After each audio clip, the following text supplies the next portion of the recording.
On se retrouve aujourd'hui sur ma parcelle maraîchère. On est en début de saison et la saison débute mal, très mal même. On va dire qu'on est sous le signe du trot, pas l'allure du cheval, hein, mais plutôt le contraire d'assez. Et là, j'en ai assez du trot. Ça aurait pu être dit par Raymond DeVos. On a eu un hiver trop doux, presque trop chaud, du coup les arbres sont en fleurs trop tôt. Mes jeunes pruniers ont fleuri fin février et à cette époque il n'y a encore presque aucun pollinisateur de sortie. En plus, on a eu trop d'eau et quand il pleut, même les bourdons font la tête pour sortir de leur nid. Enfin, tout ça pour dire que pour quelqu'un comme moi qui n'aime pas toucher sa terre dès qu'elle est trop humide ou trop mouillée, automatiquement, ça occasionne un certain retard. Pour rester optimiste, on va dire que je ne suis pas en avance, surtout si je greffe tous les autres petits soucis que j'ai. Par exemple, pour faire de grandes quantités de semis alors que je n'ai pas d'abri pour les stocker au chaud, à part ma table chauffante, mais qui est tout de même limitée à 350 plants en godet. C'est donc des incessants allers-retours entre l'intérieur de la maison et l'extérieur pour mettre des centaines de plants à la lumière du jour. Encore faut-il qu'il fasse assez beau et assez chaud dehors, sans serre et sans trop de fenêtres donnant sur le sud. C'est pas facile du tout à gérer. Du coup, avec tous ces épisodes de fortes pluies à répétition durant tout l'hiver, je n'ai pas pu faire grand-chose. C'est pour ça que vous voyez d'ailleurs les parcelles qui sont encore bien enherbées. Je n'ai pas pu, évidemment, préparer ma terre. Le peu que j'ai pu faire, et déjà j'ai eu beaucoup de mal, c'est travailler à la grelinette quelques petites parcelles comme ça de 8 mètres de long par 80 cm de large. Et vous l'avez vu dans la dernière vidéo d'ailleurs, j'ai semé mes oignons à la volée. Là, on a le résultat déjà. À côté, j'en ai profité pour mettre de l'ail. Apparemment, c'est pas trop mal parti. À côté, j'ai fait une culture de salade sur broyade d'échets verts. Il y a des laitues sucrines et de la laitue apia. D'ailleurs, il y en a déjà une de bouffée. Quand vous retrouvez une salade complètement flétrie comme ça, en général, vous pouvez soupçonner 3 ou 4 suspects potentiels, dont la larve de la noctuelle, qui est en fait une chenille, qu'on appelle aussi ver-gris, et qui est pondue par ce genre de papillon nocturne, qu'on appelle donc une noctuelle. Deuxième suspect, la larve de tipule, une larve grise, molle, et pondue par un insecte que tout le monde connaît, le cousin. La particularité de ces deux larves, c'est de toujours s'attaquer au collet de la plante. Elles sectionnent la tige principale au ras du sol, contrairement aux deux suivantes, qui on va voir s'attaquent à la plante par les racines et qui arrivent finalement à manger le cœur de la plante. Le troisième suspect, encore un papillon nocturne qui porte le doux nom d'épiale, aussi appelé louvette. Ce papillon pond dans la terre et donne naissance à cette vive et vigoureuse chenille de couleur blanchâtre avec une tête marron. Et notre dernier suspect, c'est la larve de taupin, qu'on appelle d'ailleurs lui-même le taupin, un petit ver jaune-orangé d'1,5 cm à 2 cm de longueur, avec une peau coriace qui lui a valu le nom de ver fil de fer. Il est le résultat de la ponte d'un coléoptère noir qu'on peut tous apercevoir dans nos potagers. Sur la planche suivante, je vais finir de désherber aujourd'hui et demain j'y sèmerai sûrement des radis et des carottes. Ici, on a de l'ail qui date de l'année dernière, que je n'ai pas ramassé volontairement, pour avoir cette année de l'ail frais, qu'on appelle aussi de l'aillé, et qu'on peut mettre dans les omelettes. Et puis puisqu'on parle de la saison dernière, j'ai une transition toute faite pour vous dire que j'ai donc créé mon entreprise début 2023, et il a fallu que je lui donne un nom, si possible en rapport avec l'activité ou le lieu, mais sans tomber non plus dans le pathétique, style jeu de mots bien pourri, comme par exemple le jardin secte. Vous l'avez ou pas celui-là?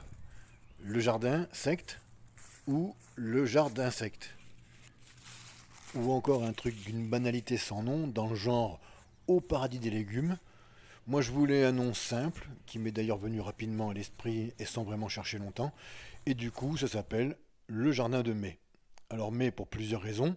Si vous vous souvenez, j'ai acheté ce terrain en octobre 2021 Et après une histoire qui a duré en longueur chez le notaire 7 longs mois, j'en suis quand même devenu propriétaire au mois de mai 2022.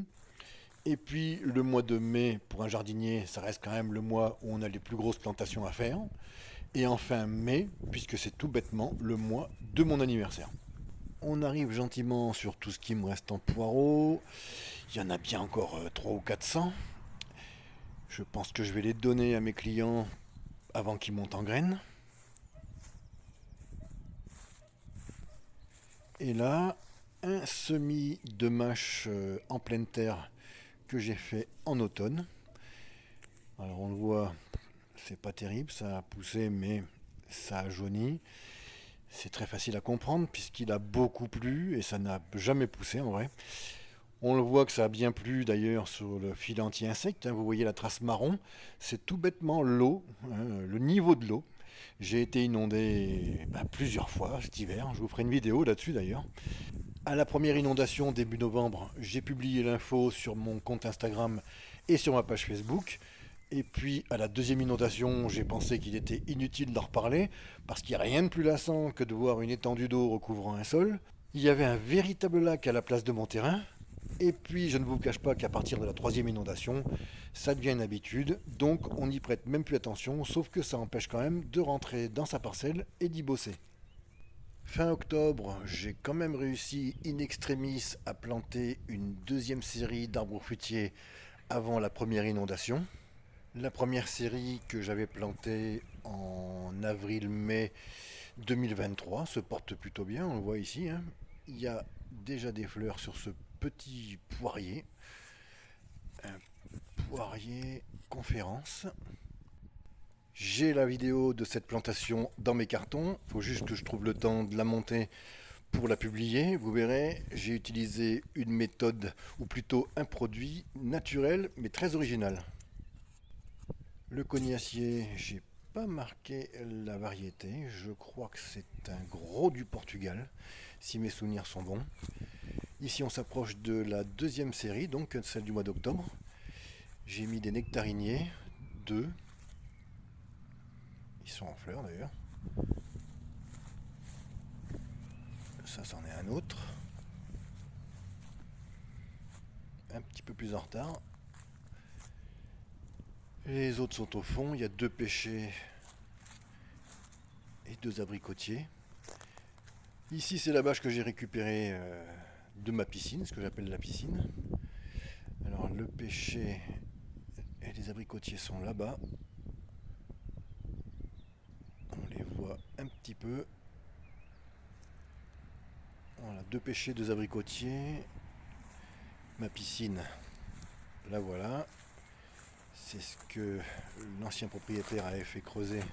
6 mètres de long, 2 mètres de profond, 1 mètre de large, pour avoir une réserve d'eau de 12 mètres cubes. Mais c'est pas très propre. Moi j'ai enlevé la bâche et je suis tombé sur des autres bâches dessous. Et puis il y avait des rats qui ont bouffé les bâches, donc j'ai mis un produit et apparemment ça marche. Là on voit une carcasse de souris ou de rat d'ailleurs, je sais même pas.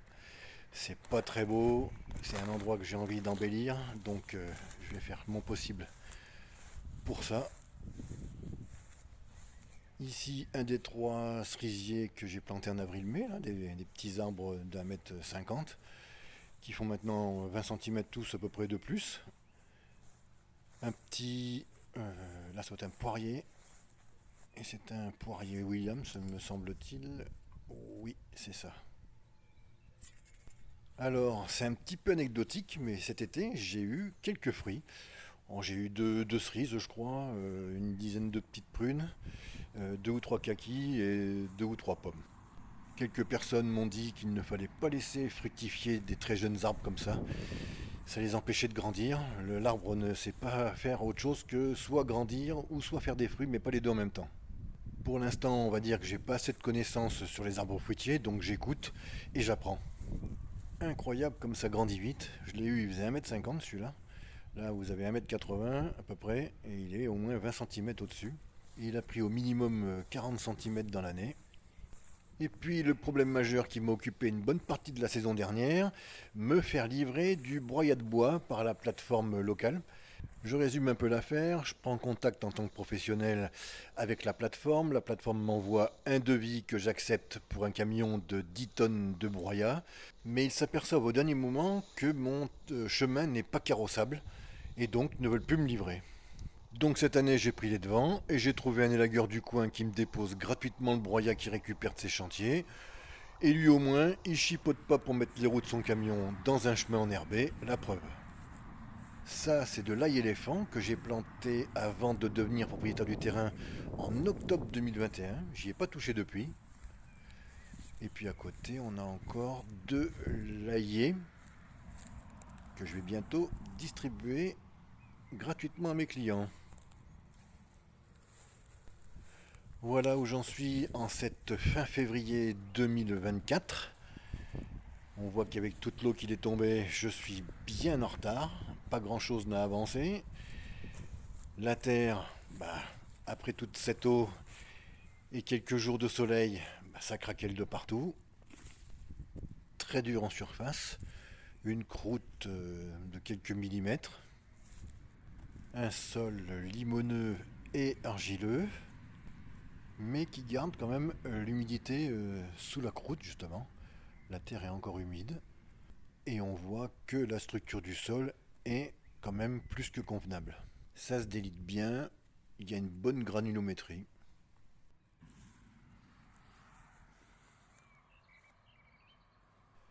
Alors selon le boulot qui va me tomber dessus et du temps libre qui va me rester, j'espère quand même vous faire plus de vidéos en 2024 qu'en 2023. Alors d'ici là, prenez soin de vous, portez-vous bien, à bientôt, bye bye.